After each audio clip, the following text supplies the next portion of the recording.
ரத்தம் தோய்ந்த அந்த மண்ணை கையிலே அள்ளிக்கொண்டு கையிலே வைத்துக் கொண்டு ஒரு முடிச்சை அவன் அந்த மண்ணை எடுத்துக்கொண்டு ஒரு முடிச்சை சூட்டிக்கொண்டு தான் வணங்குகிற இடத்தில் அந்த மண்ணை வைத்து பாதுகாத்து வருகிறான். அப்பொழுது அவனுக்கு வயது 12 வயது. 12 வயதில் பள்ளி பருவத்தில் பள்ளிக்கூடம் போகிற போது இந்த படுகொலையை பார்க்கிறான். இந்த படுகொலையிலே ரத்தம் சொட்ட சொட்ட இந்திய மக்கள் சாகடிக்கப்படுகிறார்கள்.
இளைஞர்களாக இருப்பதற்கு பொருள் என்று நாம் எண்ணிக்கொண்டிருக்கிறோம்.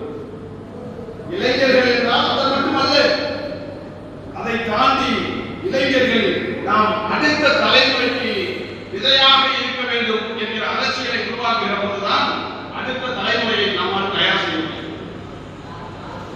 தோழர்களே, உங்களுக்கு நன்றாக தெரியும் நிகழ்கால இளைஞர்கள் நாம் எந்த நிலையில் இருந்து கொண்டிருக்கிறோம். அடுத்த தலைமுறையை வழிநடத்த வேண்டிய இளைஞர்களாக இருக்கிற நாம் எந்த அரசியலை உருவாக்கி கொண்டிருக்கிறோம். இன்றைக்கு நம்முடைய சமூகம் இருக்கிற நிலை உங்களுக்கு எல்லாம் தெரியும். இன்றைக்கு நம்முடைய சமூகம் இருக்கிற நிலை எவ்வளவு மோசமாக இருக்கு. நாடு சுதந்திரம் அடைந்து 75 ஆண்டுகள் கடந்து விட்டது. இன்றைக்கும் செப்டிக் டேங்க் என்று சொல்லப்படுகிற அந்த கழிவுநீர் தொட்டியில இறங்கி விஷவாயு தாக்கி ஆண்டிற்கு 10 பேர் 20 பேர் இறக்கிறார்கள் அல்லது படுகொலை செய்யப்படுகிறார்கள். 75 ஆண்டுகளுக்கு மேலான இந்த சுதந்திர நாட்டில் மனிதர் மனத்தை மனிதர் அழிகிற நிலை நீடித்துக் கொண்டிருக்கிறது. இதை தட்டி கேட்க ஒரு இயக்கம் இந்த மண்ணிலே இல்லை. 75 ஆண்டுகால சுதந்திர நாட்டில் சுதந்திரம் சமத்துவம் ஜனநாயகம் பேசுகிற இந்த மண்ணில் இன்னும் ஒரு சாதி குறிப்பிட்ட சாதி மரபணி கொண்டிருக்கிறானே, இந்த மனிதனுக்கு விடுதலை கிடையாதா, தீர்வு கிடையாதா என்று விளக்கக்கூடிய ஒரு வாய்ப்பை சட்டமன்றத்திலே நாடாளுமன்றத்திலே பெறக்கூடிய ஆற்றல் மிக்க தலைமை, ஆற்றல் மிக்க இயக்கமாக நாம் இன்னும் உருவெடுக்கவில்லை என்கின்ற உறுத்தல் எந்த இளைஞருடைய நெஞ்சிலே அது ஈரமாக இருக்கிறதா? எந்த இளைஞருக்காவது இப்படிப்பட்ட வேதனை உள்ளாக உங்கள் இருதயத்தை சுடுகிறதா அல்லது குத்துகிறதா என்று பார்த்தால் ஒரு இளைஞருக்கு குத்தல், ஒரு இளைஞருக்கு குத்தல். நேற்றைய முன்தினம் திருநெல்வேலியில் என்ன நடந்தது? இந்த சாதியில் வந்த ஒரு இளைஞன் பிற்படுத்தப்பட்ட சாதியை சார்ந்த ஒரு பெண்ணை காதலிக்கிறான், திருமணம் முடிக்கிறான். இருவருக்கும் அரசு சொல்கிற வயசு இருக்கு. இந்த திருமணத்தை நடத்தி வைத்தவர்கள் மார்க்சிஸ்ட் கம்யூனிஸ்ட் கட்சிக்காரர்கள். நடத்தி வைத்ததற்காக மார்க்சிஸ்ட் கம்யூனிஸ்ட் கட்சியுடைய அலுவலகம் சூறையாடப்பட்டிருக்கிறது. மார்க்சிஸ்ட் கம்யூனிஸ்ட் கட்சியினுடைய அலுவலகம் சூறையாடப்பட்டிருக்கிறது என்றால் முதலில் பொதித்திருந்திருக்க வேண்டியது யார்? முதலில் பொதித்து எழுந்திருக்க வேண்டியதே தமிழ் புலிகள் தான், மார்க்சிஸ்ட் கம்யூனிஸ்ட் கட்சி அல்ல. இடித்தது மார்க்சிஸ்ட் கம்யூனிஸ்ட் கட்சியை அல்ல, இடித்தது தமிழ் புலிகளுடைய அந்த கொள்கை கோட்டையை அந்த சாதிகள் தகர்த்திருக்கிறார்கள், இடித்திருக்கிறார்கள் என்ற இளைஞர்களுக்காவது கோபம் வந்திருக்கிறதா? மார்க்சிஸ்ட் கம்யூனிஸ்ட் கட்சியுடைய அலுவலகத்தை சூறையாடிய சாதி வெறியர்களை கைது செய்ய வேண்டும் என்று நாம் பேசியிருக்கிறோமா?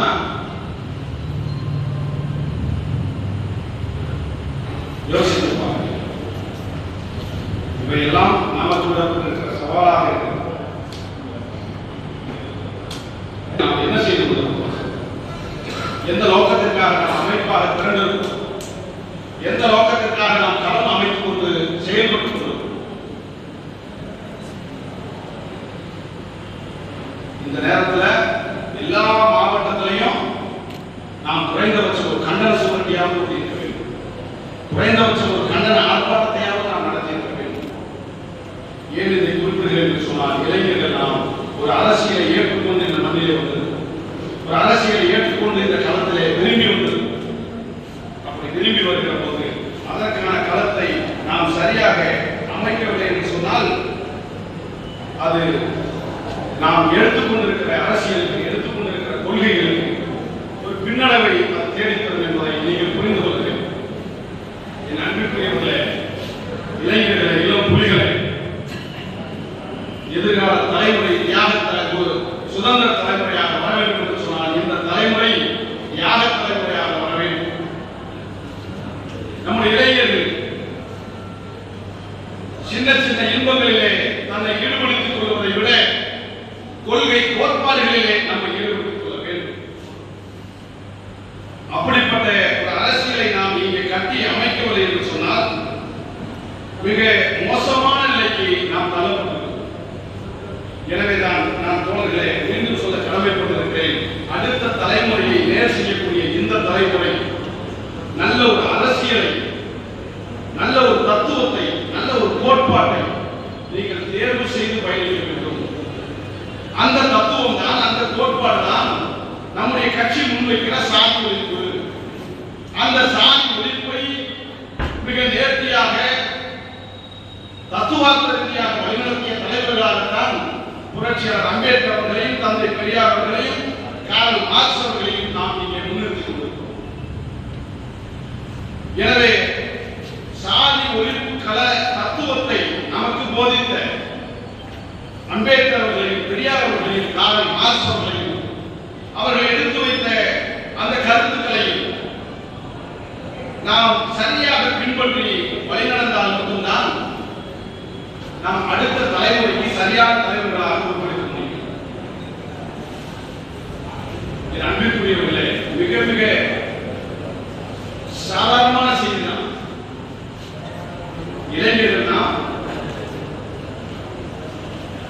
கட்டுடல், நான் கூட சொல்லுவேன், உடல் வலிமை, திடகாத்தமான உடம்பு, அது மட்டுமே இளைஞர்களுக்கான அடையாளம் கிடையாது. ஒரு ஆரோக்கியமான அறிவியல் வழிபட்ட ஒரு அரசியலை எந்த இளைஞன் ஏற்றுக்கொண்டிருக்கிறானோ, எந்த இளைஞன் அந்த அரசியல் வழியிலே பயணிக்கிறானோ, அதுதான் ஆரோக்கியமான அழகான இளைஞனுக்கு அடையாளம். ஏனென்றால் இங்கே ஒரு செய்தி கற்பிக்கப்பட்டிருக்கிறது. நாம் இங்கே ஒரு அரசியலை நீங்கள் முன்னெடுக்க வேண்டும் என்று சொல்லுகிறோம். ஆனால் அந்த அரசியலுக்கு மாற்றாக இங்கே வேறொரு அரசியல் கற்பிக்கப்பட்டிருக்கிறது. என்ன அரசியல்? மாணவர்களா, நீங்க படிங்க, உங்களுக்கு அரசியல் தேவையில்லை. பெண்களா, வீட்டில் நீங்க சமைங்க, உங்களுக்கு அரசியல் தேவையில்லை. தொழிலாளர்களா, நீங்கள் தொழிற்சாலைகளிலே ஈடுபடுங்கள், பணி செய்யுங்கள், உங்களுக்கு அரசியல் தேவையில்லை.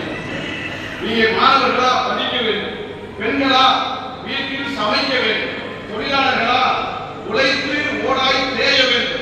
இந்த வர்க்கத்தை சார்ந்த யாரும் அரசியல் பேசக்கூடாது, அது பேச வேண்டியது இல்லை என்று சொல்லி ஒரு அரசியலை தொழிலாளர்கள் மத்தியில இருந்து அப்புறப்படுத்தி, பெண்கள் மத்தியில இருந்து அப்புறப்படுத்தி, மாணவர்கள் மத்தியில இருந்து அப்புறப்படுத்தி, இளைஞர்கள் மத்தியில இருந்து அப்புறப்படுத்தி, ஒட்டுமொத்தமாக ஒரு அரசியலில் இருந்தே நாம் அப்புறப்படுத்திக் கொண்டிருக்கிறோம். அரசியலிருந்து நாம் அனாதையாக்கப்பட்டிருக்கிறோம். இந்த அரசியலை உடைக்க வேண்டும் என்று சொன்னால் மாணவர்கள் தான் படிக்கத்தான் வேண்டும் என்பதை தாண்டி மாணவர்கள் அரசியல் படிக்க வேண்டும், அரசியலை பழக வேண்டும். பெண்கள் என்றால் சமைக்கத்தான் வேண்டும் என்கிற அரசியலை உடைத்து அரசியல் அதிகாரத்திலே பெண்கள் பங்கு பெற வேண்டும். தொழிலாளர்கள் என்றால் வேலைதான் செய்ய வேண்டும் என்கிற அரசியலை உடைத்து தொழிலாளர்கள் தன்னுடைய உரிமைகளுக்காக போராடுகிற அரசியலை முன்னெடுக்க வேண்டும் என்கின்ற ஒரு அரசியலை நாம் முன்னெடுக்க வேண்டும். இப்படிப்பட்ட ஒரு தெளிவான அரசியலை, அம்பேத்கரிய பெரியாரிய மார்க்சிய அரசியலை நாம் எடுத்துவிடக் கூடாது என்பதற்காகத்தான் நம்மிலேயே அம்பேத்கரை அகற்றுகிற அரசியலை, பெரியாரை இருந்து அப்புறப்படுத்துகிற அரசியலை நம்முடைய சேரிகளுக்கு, நம்முடைய பகுதிகளுக்கு இங்கிருக்கிற சன் பரிவார கும்பல்கள், பிஜேபி கும்பல்கள் ஒரு அரசியலை இவர்கள் எடுத்துக் கொண்டு வருகிறார்கள். அந்த அரசியலை எடுத்துக்கொண்டு வருகிற போது இவர்கள் அம்பேத்கரை பற்றி, பெரியாரை பற்றி சிந்தித்து விடக் கூடாது என்பதற்காக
நாம் நின்று கொண்டிருக்கிற யதார்த்தத்தை புரிந்து கொள்ள வேண்டும்.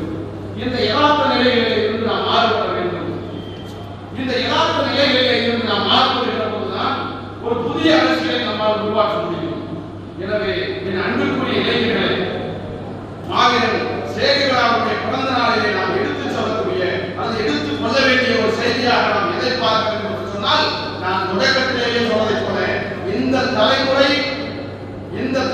இந்த இளைய தலைமுறை மதுவிற்கு அடிமையாகத்தான் இருக்கும் என்று சொன்னால், அடுத்த தலைமுறையும் மதுவிற்கு அடிமையான தலைமுறையாகத்தான் அது உருவாகும்.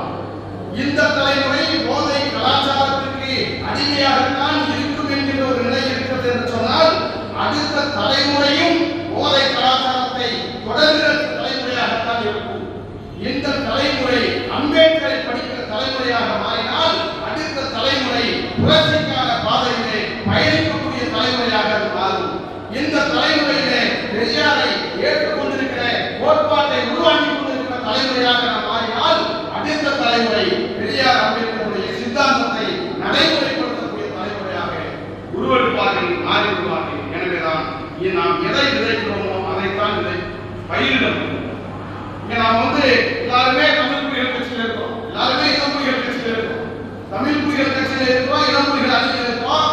அப்படி இருந்துட்டாலே இந்த சமுதாயம் மாற்றத்தை நோக்கி வந்துருமா, புரட்சியை நோக்கி நகருமா அப்படின்னா நாம் தமிழ் புலிகளாக இணைத்துக் கொண்டாலும் இளம் புலிகளாக இணைத்துக் கொண்டாலும் இந்த மக்களுடைய விடுதலைக்காக நாம் எந்த செயலை செய்கிறோம், அந்த செயல் எப்படிப்பட்ட சிந்தனைகளை செய்கிறோம் என்பது மிக முக்கியமான அமைப்பாய் தன்னை இணைத்துக் கொண்டால் மாத்திரம் விடுதலை கிடைத்துள்ளார். அந்த விடுதலைக்கான அரசியலை முன்னெடுத்து நாம் பயணிக்க வேண்டிய தேவை இருக்கிறது. அந்த பயணம் தான் எதிர்கால விடுதலைக்கு அது ஒரு அடிப்படையாக அமையும். எனவே அந்த அடிப்படையிலே இந்த இளைய தலைமுறை அம்பேத்கர் பெரியார் அரசியலை எடுத்துக்கொண்டு பயணிக்கிற தலைமுறையாக நாம் வர வேண்டும்.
இதை பற்றிய விவாதம் தான் நம்முடைய கட்சியில் நடக்கிறதே தவிர ஆரோக்கியமான விவாதங்கள் நடந்ததாக இங்கே அறியப்படவில்லை. இன்றைக்கு நாம் நம்முடைய பெயர் யாருக்கு மேலே இருக்கிறது யாருக்கு கீழே இருக்கிறது என்றுதான் நாம் பார்க்கிறோம். அவர் என்ன பொறுப்பு இருக்கிறாரோ அவருக்கு நிகரான பொறுப்பு எனக்கு தாங்க அப்படிங்கிற விவாதத்தை தான் ஏற்படுத்தியிருக்கிறோம். ஆனால் இந்த கட்சியை வலுவாக தன்னுடைய மாவட்டத்திலே தன்னுடைய தொகுதியிலே தன்னுடைய ஒன்றியத்திலே எவ்வாறு வலுவாக முன்னெடுக்க வேண்டும் என்கின்ற ஆரோக்கியமான விவாதத்தை நாம் இன்னும் விவாதிக்கவே இல்லை. என் அன்பிற்குரியவர்களே, வரக்கூடிய நாடாளுமன்ற தேர்தலிலே பிஜேபி இன்னும் தன்னை அடுத்த பாய்ச்சலுக்கு தயாராகி கொண்டிருக்கிறது. நாம் தன்னுடைய அடுத்த பாய்ச்சலுக்கு தயாராகி கொண்டிருக்கிறார்கள். நம்முடைய கொள்கை பகைவர்களாக இருப்பவர்கள் வலுவாக இங்கே தன்னுடைய இயக்கத்தை கட்டியமைத்துக் கொண்டு முன்னேறுகிற போது அது நம்முடைய கொள்கை சித்தாந்தத்திற்கு நேரடியாக அங்கே களப்படப்படுகிறது.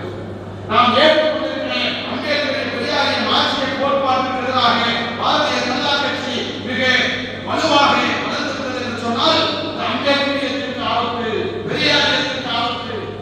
அம்பேத்கரியத்திற்கும் பெரியாரியத்திற்கும் ஆபத்து என்று சொன்னால் விளிம்பில் இருக்கிற நம்முடைய மக்களுக்கு அது பேர் ஆபத்தாக முடிந்துவிடும். எனவேதான் இப்படிப்பட்ட ஒரு அரசியலை அது இளமொழிகளாக இருக்கலாம் தமிழ்மொழிகளாக இருக்கலாம் ரெண்டு ஒன்றுதான். எல்லோருக்குமே இந்த செய்தியை கொண்டு போய் சேர்க்க வேண்டும். இளமொழிகளாக இருக்கிற இளமொழிகளினுடைய மாவட்ட செயலாளர்களுக்கு கொண்டு போய் சேர்க்க வேண்டும். கட்சியிலே இருக்கிற மாவட்ட செயலாளர்களுக்கு கொண்டு போய் சேர்க்க வேண்டும் என்கின்ற நோக்கத்தோடு இந்த கருத்தரங்கத்தை நாம் இங்கே ஏற்பாடு செய்தோம். எனவே அந்த அடிப்படையில் நாம் இன்னும் வலுவாக நம்முடைய கொள்கைகளை முன்னெடுத்து செல்ல வேண்டிய தேவை இருக்கிறது. அந்த கொள்கைக்கு எடுத்துச் செல்கிற அந்த நடைமுறைக்கு நாம் அடித்தளமாகத்தான் சேகரா போன்ற, பகத்சிங் போன்ற, பிரபாகரன் போன்ற, குயிலி போன்ற தலைவர்களை நாம் இங்கே நம்முடைய அரசியல் வழி சித்தாந்த வழியாக நாம் பின்பற்ற வேண்டிய கடமை இருக்கிறது. அந்த அடிப்படையிலே நாம் ஏற்றுக்கொண்டிருக்கிற இந்த சாதி ஒழிப்பு களத்திற்கு இளைஞர்களுடைய பங்கு மிக மிக முக்கியமானது. அவருடைய தேவை மிக மிக முக்கியமானது. அப்படிப்பட்ட இளைஞர்கள் அந்த சாதி ஒழிப்பு களத்திற்கு நம்மை தயார்படுத்திக் கொள்ளுங்கள். இளைஞர்களே, நான் மீண்டும் சொல்கிறேன், ஒரு கவிஞன் சொல்வார், என்ன என்றால் என்ன செஞ்சாலும் முடியல, நாங்க என்ன சொன்னாலும் கேட்க மாட்டேங்கிறாங்க, நாங்க என்ன பேசினாலும் இந்த மக்களை திரட்டவே முடியல, இந்த மக்கள் அமைப்பாகவே மாட்டேங்கிறாங்க, இங்க இருக்கிற களம் வேற அங்க இருக்கிற களம் வேற, இவங்களையெல்லாம் அவ்வளவு சீக்கிரமா அமைப்பாக்கிட முடியாது என்கின்ற புலம்பல் சத்தம் தான் நமக்கு கேட்டுட்டே இருக்க ஒழிய ஏன் அமைப்பாக்க முடியவில்லை என்கின்ற எந்த விவாதத்தையாவது நாம் ஏற்பாடு அல்லது எந்த விவாதத்தையாவது நாம் முன்னெடுத்திருக்கிறோமா என்று சொன்னால் அதுதான் இன்னைக்கு இங்க கிடையாது.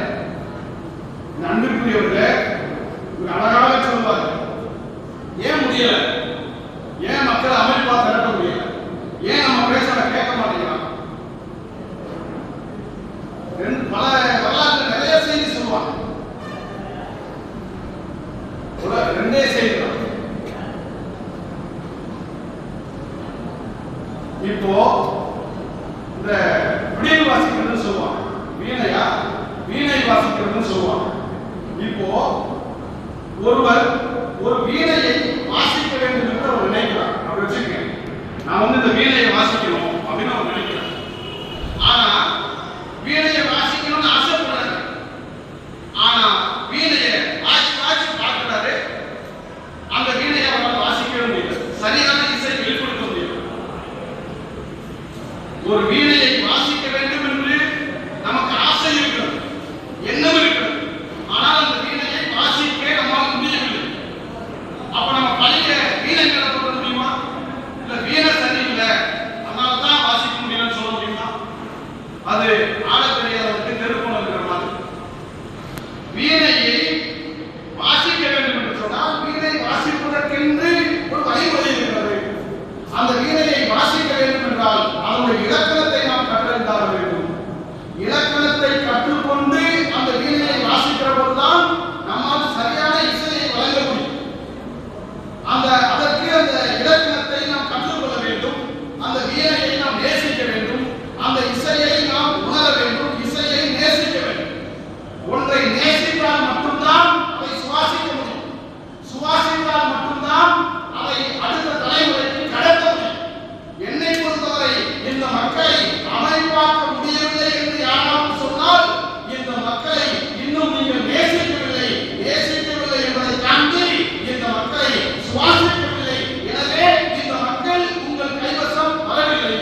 பெண்களை சந்தித்தால் பெண்கள் நம் முன்னால் திறங்குவார்கள். இது மாசினி என்ற ஒரு மகத்தான வீரன் நமக்கு கற்றுத் தந்த பாடம். மாசினி மட்டுமல்ல, மாவோ என்ன சொன்னார்? விவசாயிகளை சந்தித்தார், வீதி வீதியாக சென்றார். மாவோவின் நெடும்பயணம் என்கிற ஒரு பயணத்தை தொடர்ந்து மக்களை சந்திக்க மாவோ ஒரு புரட்சிகர அரசியலை இங்கே படைக்கும். அதுபோலத்தான் செய்யவேரா இப்படி உலக வரலாற்றில் மக்களை அமைப்பாய் திரட்டி ஒரு படை திரட்டி ஆதிக்கத்திற்கு எதிராக போராடி வென்றவர்களெல்லாம் மக்களை உண்மையாக நேசித்தார்கள், மக்களை சந்தித்தார்கள். இதைத்தான் அம்பேத்கர் கூட எளிய முறையில் சொல்வார். நீ அடிமை என்பதை அவனுக்கு உணர்ந்து அவன் விலங்கு போராடுவான். அந்த தலைவனுடைய வரிசையில் அடிமை கொண்டு இருக்கிற திறந்தவெளி சிறைச்சாலையில் இருக்கிற அரசியல்